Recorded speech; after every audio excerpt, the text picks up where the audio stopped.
Europe 1, Daphné Burki. 10h52, allez c'est l'heure. Les bons conseils du docteur Kierzek. C'est l'heure de bonjour docteur.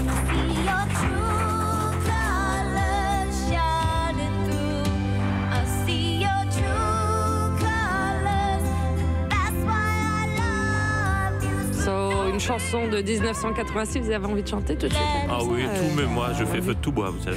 C'est une chanson de Cyndi Lauper qui, elle, n'avait pas de problème de daltonisme et qui voyait les vraies couleurs des gens et de la vie. Eh bien, bonne nouvelle pour les daltoniens.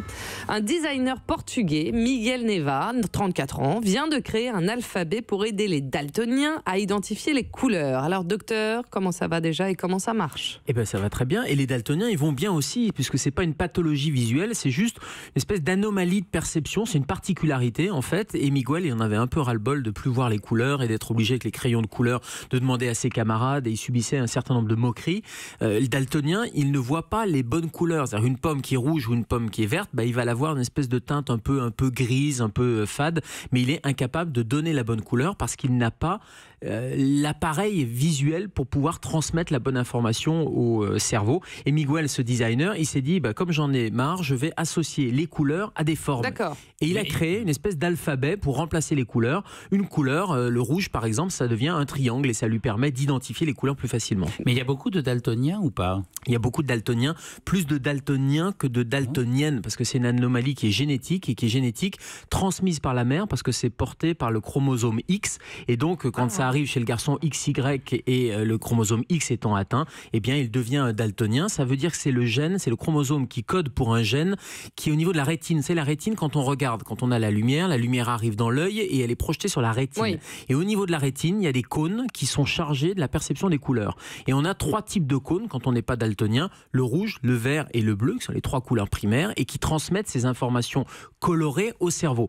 Chez le daltonien qui n'a pas justement le bon gène, eh bien, il manque un de ces cônes, un ou plusieurs. Voilà pourquoi ils sont incapables de voir la bonne couleur. Mais comment c'est diagnostiqué et à quel âge le daltonisme? C'est diagnostiqué relativement facilement, parce qu'il suffit, on vous a tous fait quand vous étiez enfant, puis on le fait même à l'âge adulte, on vous fait regarder et identifier un chiffre à l'intérieur de petits points. Il y a une figure, il y a des petits points, généralement c'est rose autour, et puis au milieu il y a un chiffre qui se dégage en vert. Si vous êtes daltonien, que vous ne voyez pas le chiffre, c'est peut-être que vous êtes daltonien pour ce type de couleur. Après, il y a plusieurs formes de daltonisme. Il y a des patients qui sont avec un cône manquant, 2 cônes manquants ou 3 cônes manquants. Donc on imagine, ils voient vraiment la vie quasiment en gris ou en noir et blanc. Ouais. Mais c'est un test qui est fait très vite à l'école, qui est fait par les pédiatres. Ouais. Et donc ça permet de s'en rendre compte. En tout cas, ça peut être handicapant, et c'est pour ça que cet homme a créé cet alphabet pour les daltoniens. On voit régulièrement passer dans les médias, sur les réseaux sociaux, vous les avez vus passer ces tests, images qui montrent qu'on a tous des perceptions, des couleurs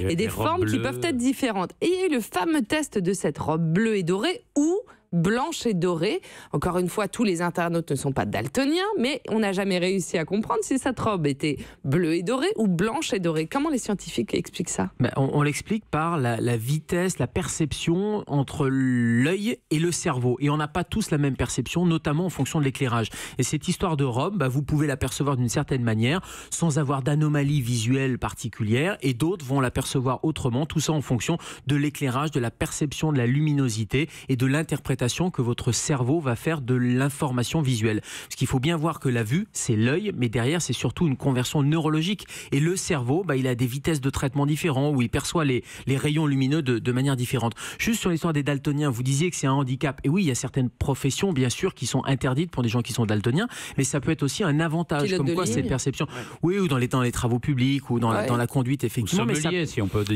pas distinguer du vin rouge du vin blanc. Ça peut beaucoup goûter. Mais ça peut être aussi avec un avantage, et je pense à un truc tout bête, mais vous savez, les animaux qui se camouflent par exemple dans la nature, les daltoniens qui font de la chasse, ils sont beaucoup plus capables d'aller discerner justement ces formes qui sont entre deux, alors quelqu'un qui n'est pas daltonien va pas le percevoir. Donc comme quoi, cette particularité, ça peut être un handicap dans un sens, mais ça peut être aussi un avantage. Rapport avec les Dalton aucun rapport. Dalton, c'est un chimiste. Il faut demander à Jodassin, sinon peut-être. Pas du tout.